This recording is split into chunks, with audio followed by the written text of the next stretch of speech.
دیکھیں، صلاۃ التسبیح کی حدیث کے اندر بہت بڑی فضیلت ہے۔ اللہ کے رسول صلی اللہ علیہ وسلم نے اپنے چچا حضرت عباس رضی اللہ تعالیٰ عنہ کو یہ نماز سکھائی تھی اور فرمایا تھا کہ اے چچا، آپ اس کو روزانہ پڑھا کریں۔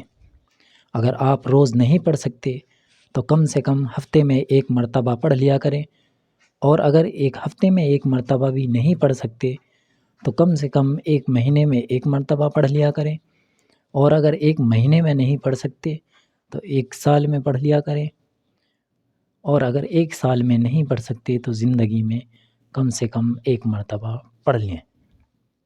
اس کی بڑی فضیلت ہے۔ اور اس کو پڑھنے کا طریقہ کیا ہے؟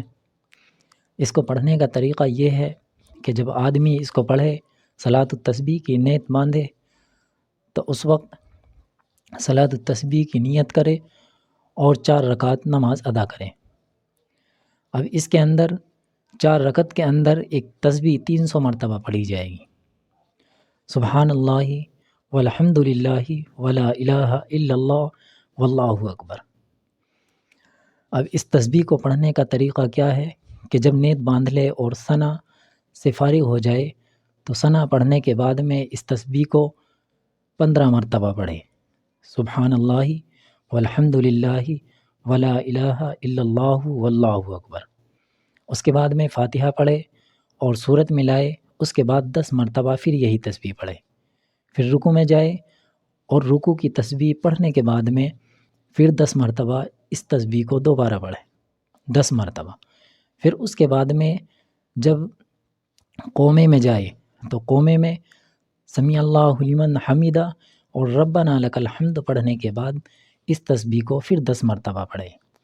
پھر جب سجدے میں جائے اور سجدے کی تسبیح ادا کر لے تو اس وقت پھر 10 مرتبہ پڑھے۔ پھر جب جلسے میں بیٹھے، یعنی دونوں قاعدوں کے درمیان میں بیٹھے، تو اس وقت پھر 10 مرتبہ اسی تسبیح کو پڑھے، اور پھر جب سجدے میں جائے دوسرے سجدے میں تو اس وقت پھر اسی تسبیح کو پڑھے، سبحان اللہ والحمد للہ ولا الہ الا اللہ واللہ اکبر۔ اس طریقے سے ایک رکعت کے اندر 75 مرتبہ یہ تسبیح ہو گئی، اور ہر رکعت کے اندر اسی اصول اور اسی طریقے سے پڑھنی ہے۔ اس طریقے سے یہ تسبیح 300 مرتبہ ہو گئی 4 رکعت کے اندر، اور اس طرح سے پوری 4 رکعت مکمل کریں۔ وما علینا الا البلاغ۔